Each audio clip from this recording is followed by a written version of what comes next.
I thought I was this close to being cuffed for the holidays. I thought I was this close.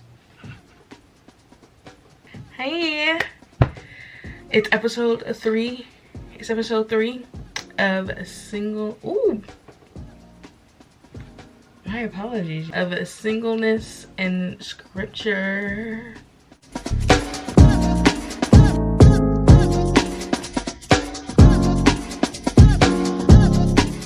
I keep calling it single in scripture and then singleness in scripture. It's just like, it's a lot for me. Tell me what you like better. What makes more sense in your brain when you hear it? Like, what's going on?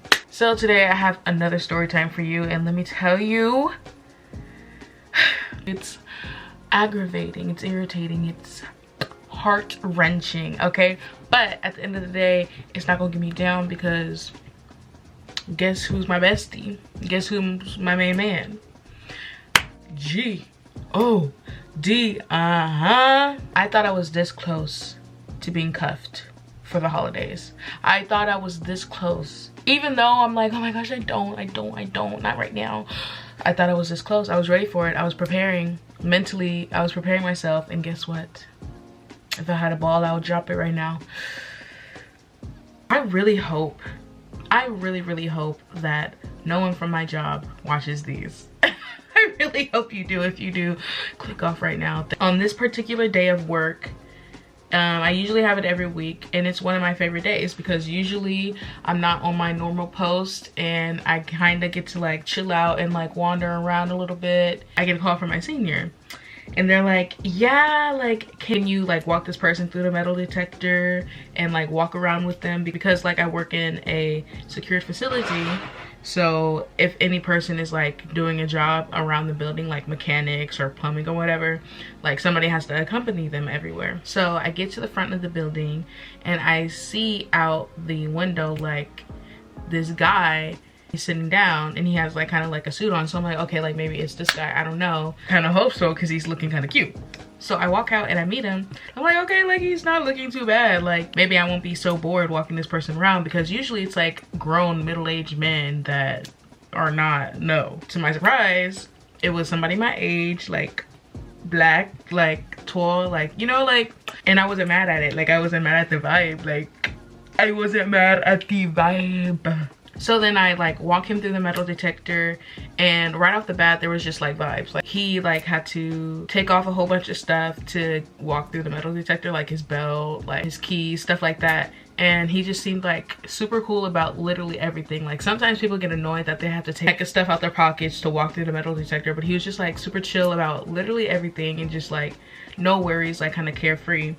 And that's like my cup of tea. Like you're like a free-flowing person, like you've not really reading too much into stuff, which is kind of my vibe anyway. So I was like, okay, like he's talking for one. When a man talks to me, what? A man talking to me, like as pathetic as it sounds, like I'm being so serious right now.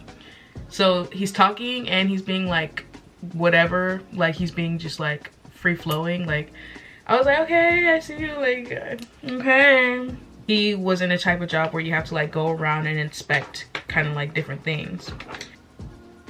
As he was like checking the first little spots or whatever, like we was making small talk about, you know, like his job, my job, like the facility. But as we are hitting more and more spots, like the conversation is flowing. Like we were just talking about a whole bunch of stuff. Like he was asking me like, oh, where you from? Like, oh, what high school did you go to? Like, you from out here? Like, what school did you go to?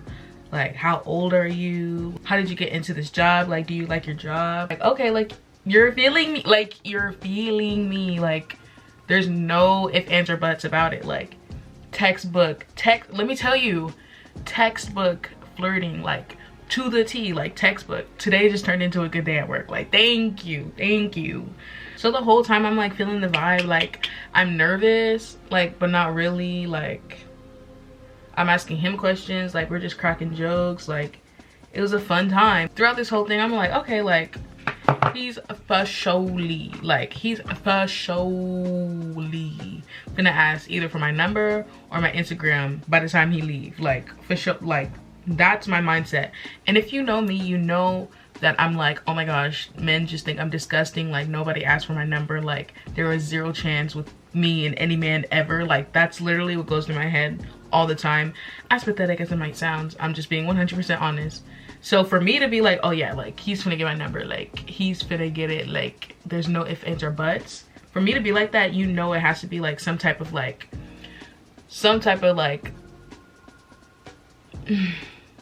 obvious flirting.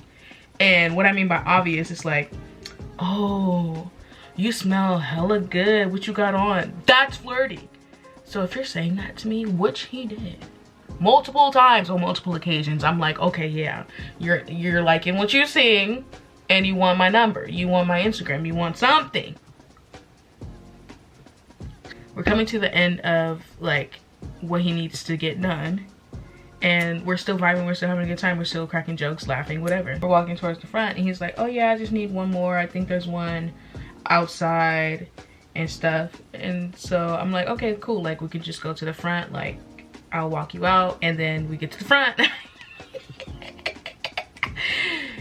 And I'm like, okay, have a good day. He's like, yep, you too. And I'm like, so I walk back into the facility with no number or Instagram. Nada, nothing but empty promises and vibes that go nowhere, and sadness in my heart. Moment of silence while I do my nose contour. Going throughout the rest of my work day, I was trying not to think about it. I was trying not to think about it. And so I was just like, God, like, why did that happen? Like, please, like, I cannot take embarrassment any longer. You know what? I was just like, you know what? There's a reason why God brought him there. There was a reason why we had that whole interaction. Like, there was a reason for all of it. I tried to get myself out of the thought cycle of, man, like, men never want me. Like, every time I come close, like, something happens, or, you know, I'm just not good enough, I'm not like attractive enough, like he probably saw my double chin, like he probably thought I was just like hella big and he just couldn't do it, like something, like just all the thoughts that normally swarm through my head were coming up. And I just kept asking God, like, why? Like, why would you bring him? Why would you do that? Like, what's going on? Like, what purpose is he meant to serve in my life? Like, what lesson or purpose was there? Because right now, all I'm feeling is just like stuff I felt before, but just like on 10, like you're reinforcing what I'm thinking. I haven't came to a conclusion yet, but I talked about this feeling of just like being okay. And for this specific time, in this specific encounter, I don't know why, but I just felt like going back to my thoughts that I was telling you about didn't feel as good anymore. Like, if those things happen, like, it's not necessarily because you're not the hottest thing ever, but while those thoughts were like floating in my head and I got stuck on it for like a couple of hours, like I still felt a weird calmness about the situation. Like, that could have took me out for the rest of the day. Like, let's be so for real.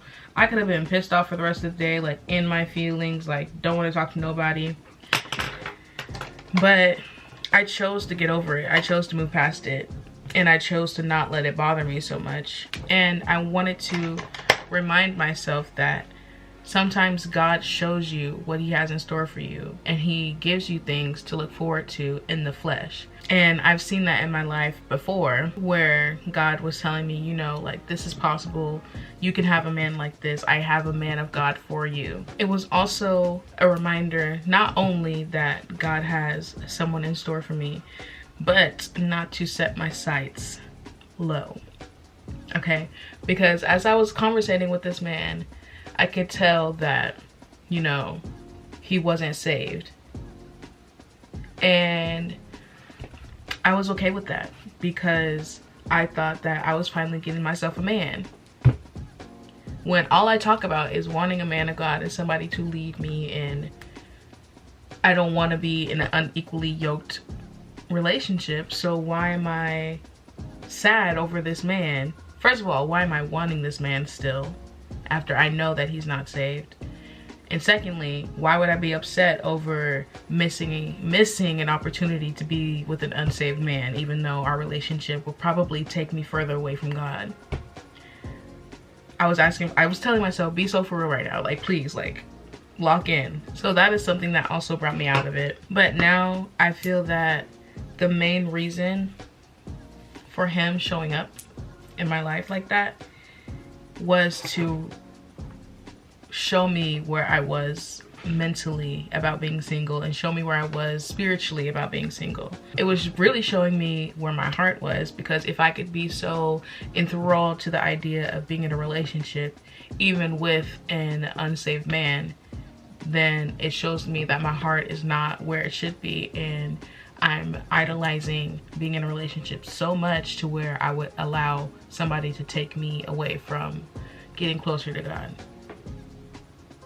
That's exactly what that was. Now that I know that, like, I need help. Like, I've been struggling with it, like I said, my entire life, and I just don't know how to de-idolize men in my life. I just don't know. But it also shows how fast my life can change. He can send my husband in an instant as well. And that is a day that I will be so happy to see. So while I am partly irritated by a man coming in and messing up a part of my day by not asking for my number on Instagram, I'm gonna take it as a blessing. I just want you to take everything as a sign, because everything in your life happens for a reason, and everything happens for a deeper meaning. And if you can get in the habit of trying to figure out those deeper meanings, it'll add more wisdom in your life, and it will show you God's heart, and it will show you that he's working in the smallest of things and in the biggest of things in your life. And it'll help you build your relationship with him, because if you know how he's working in your life, and if you know how he shows up in your life, the better your relationship with him. And I know that God works this way in my life, and I was able to stop the cycle of the devil and being in self-hatred and self-doubt and low self-esteem, and being in a cycle that I'm so used to, that I've learned from other experiences in my life. I was able to get out of that cycle and look for God's meaning for it, because it didn't happen by accident, and the devil wanted me to be stuck in that cycle. But if I looked for a different reason, if I looked for a purpose and a lesson in it, it's not going to make me as upset, because I could still think, oh my gosh, like, nobody asked for my number, nobody asked for my Instagram, like, I'm never getting approached. Like, even when I can be the funniest I can be, even when I look cute, even when this guy is giving me all this energy, like, I can tell he obviously likes me, even still he doesn't want me that bad.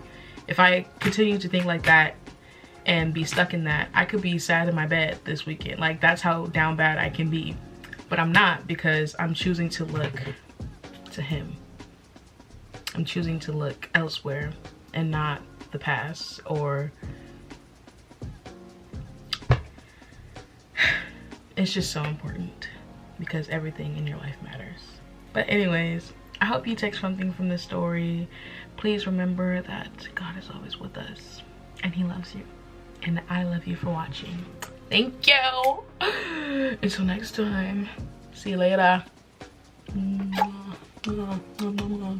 Hearts and kisses. Anyways.